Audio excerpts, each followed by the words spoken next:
संगत जी, जो संगत गुरु जी के बहुत समीप रहा करती, जिन्हें गुरु जी के दर्शन प्राप्त करने का मौका बहुत ही फ्रिक्वेंटली मिला करता, गुरुजी से सेवा मिला करती, उन्हें कहीं न कहीं कभी-कभी अहंकार हो जाया करता। तो संगत जी, ऐसे ही एक बार एक संगत आंटी को गुरुजी ने सेवा दी। आंटी जो है बहुत ही खुश थी, उछल रही थी कि आज मुझे सेवा मिली है, शो ऑफ कर रही थी। और जब दिन ख़त्म हो जाता है, वो सफाई कर लेती हैं मंदिर की, तो तब गुरुजी पूछते हैं आंटी सफाई की? आंटी कहती हैं, हाँ जी गुरुजी, कर ली।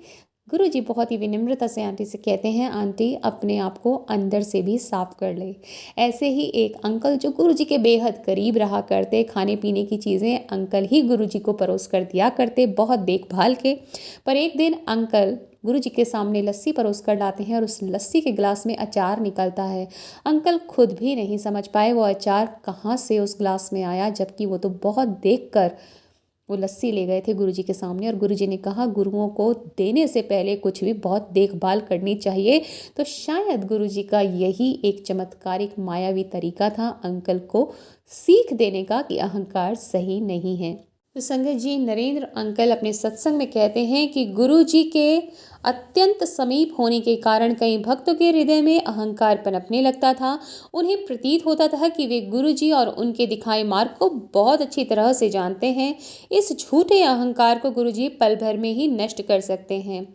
एक रात एक भक्त आंटी गुरु जी से मिलने आई। गुरु जी ने अपने आसन के पास वाली कुर्सी पर उन्हें बिठाया। गुरुजी ने अंकल से कहा कि अपने सत्संग सुनाओ। अंकल ने गुरुजी की आज्ञा का पालन किया और वो आंटी को कहते हैं कि गुरुजी ने कभी उनसे उनका नाम नहीं पूछा, ये भी नहीं पूछा कि वो कहाँ से आए हैं, परंतु गुरुजी को सब कुछ पता है कि अंकल को क्या चाहिए।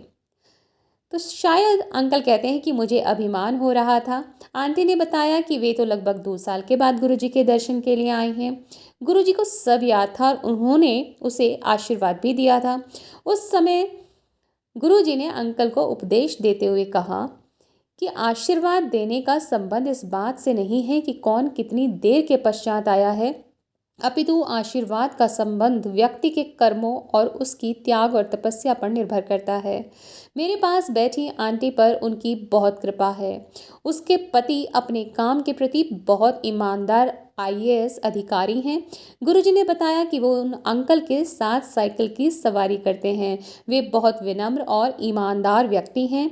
स्वयं को गुरुजी के इतना घनिष्ठ समझने के कारण ये सब बातें सुनकर अंकल लज्जित हो गए और उन्हें ज्ञात हो गया कि गुरुजी की दृष्टि सभी भक्तों पर एक समान है।